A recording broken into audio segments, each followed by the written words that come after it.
We want to go back to the Cold War era, a time when one superpower from the West was clashing with another superpower from the East. However, they didn't directly confront each other. Instead, they engaged in indirect conflicts. For example, they fought in Vietnam for 20 years, or during the Korean War and in Afghanistan. These two powers were trying to spread their ideologies worldwide, and to achieve this, they had to develop the best weapons. The competition between them reached a point where, for instance, in 1964, the United States produced a plane, the video of which is on the antenna. If we consider the technology of that time, it represents the peak of technological advancement, showing how it was developed back then. The Soviet Union was also trying to do its best, but they were particularly focused on building the biggest things, the biggest bomb, the biggest airplane, the biggest missile. All of this leads us to the 1950s when the Cold War peaked. Both the U.S. and the Soviet Union felt that they lacked advanced bombers. Although the U.S. had the Boeing B-52, it was not a strategic bomber. This means that this bomber could not operate alone. It always required a series of escort planes, and its speed was not high enough to escape danger. During those years, the U.S. government allocated the highest budget to its military, to the extent that the military was overwhelmed with money. Therefore, they wanted to find a way to spend this money. They called the companies and said they wanted a bomber that was very fast, had a high capacity, and could operate independently.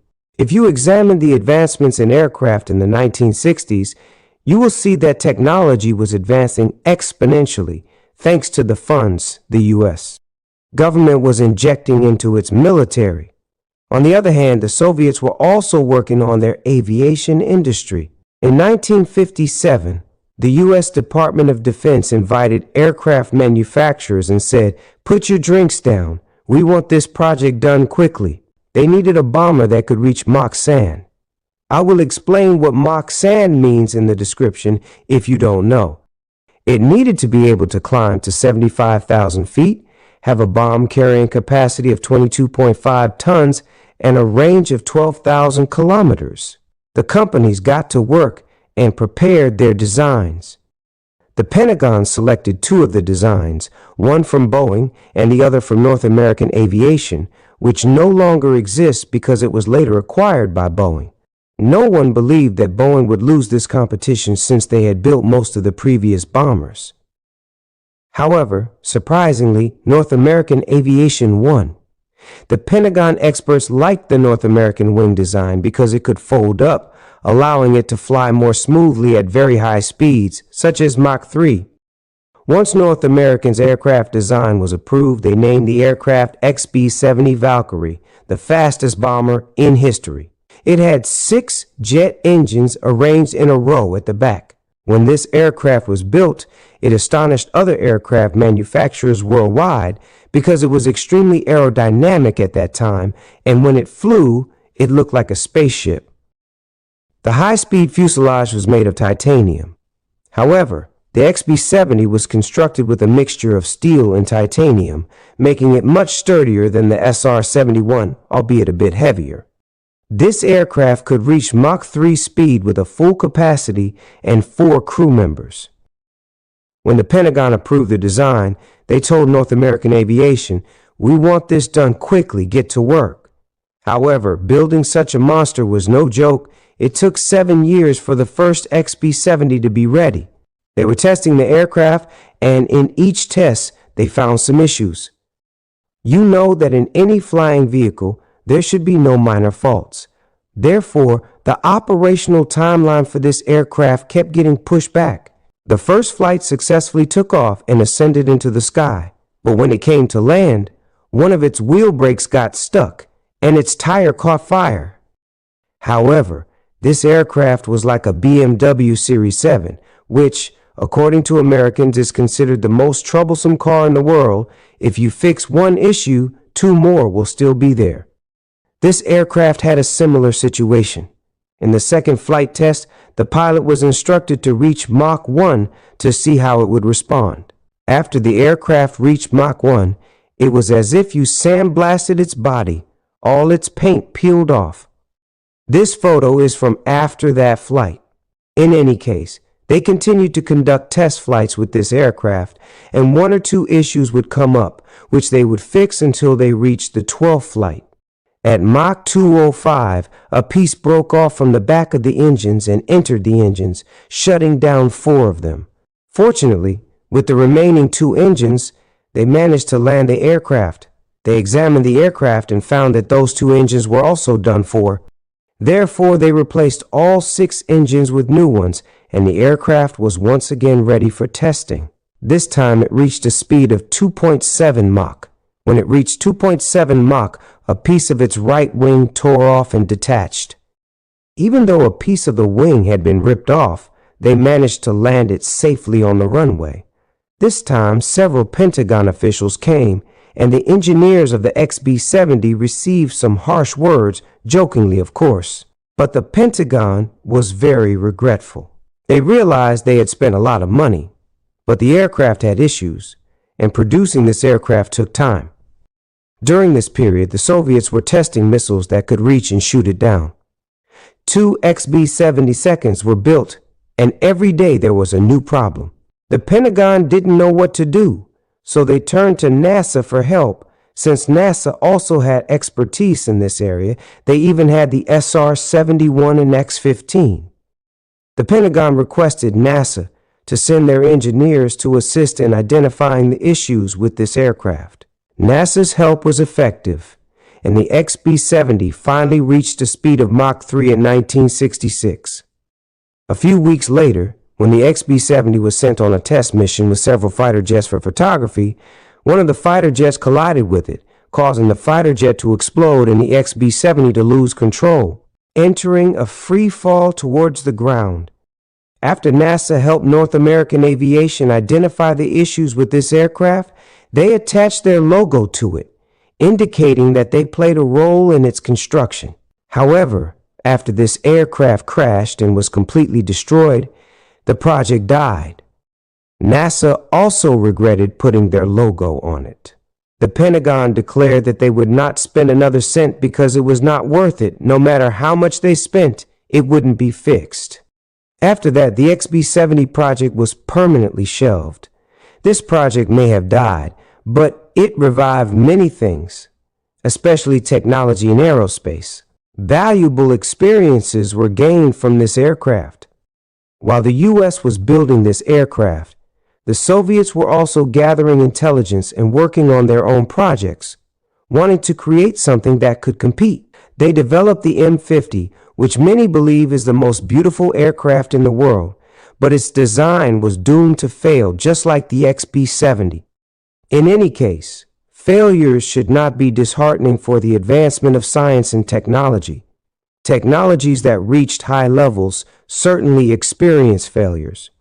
The C-5 Million Super Galaxy is the largest military cargo aircraft in the world, measuring 75 meters in length and 20 meters in height.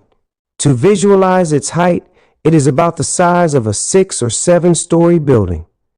Its wingspan covers an area of 576 square meters.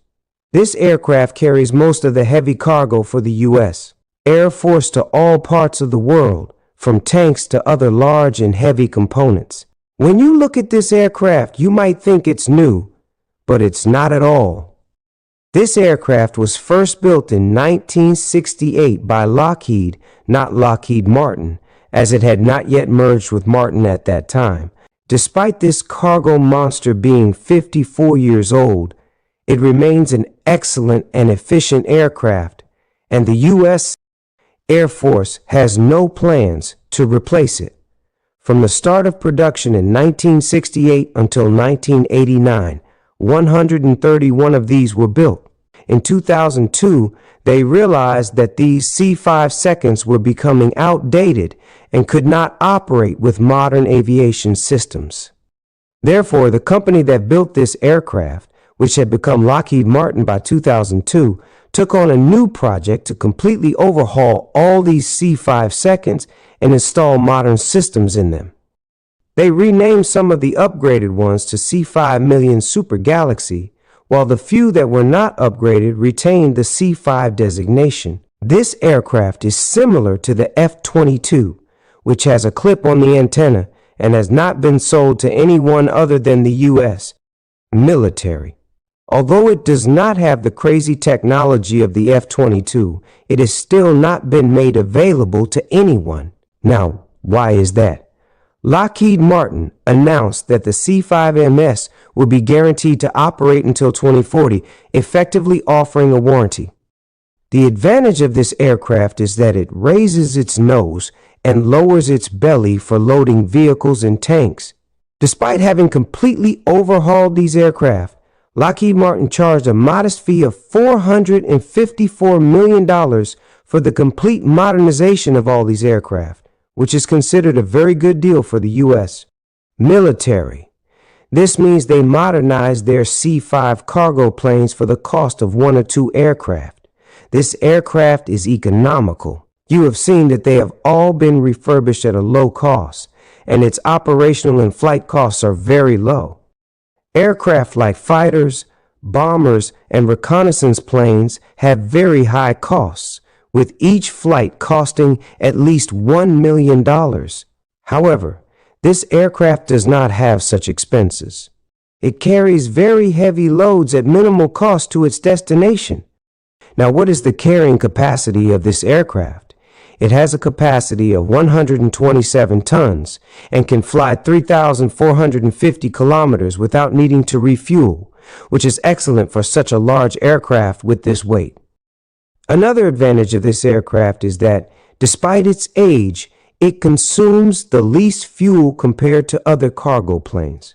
The total weight of this aircraft with a full load reaches 381 tons, meaning that when it wants to take off, it has to lift 381 tons into the air. The heavy weight of this aircraft has resulted in it having 28 wheels, which can withstand the load when it lands. When this aircraft was built in 1968, all systems were analog, so it needed an upgrade. Lockheed Martin's most significant improvement was making this aircraft completely digital.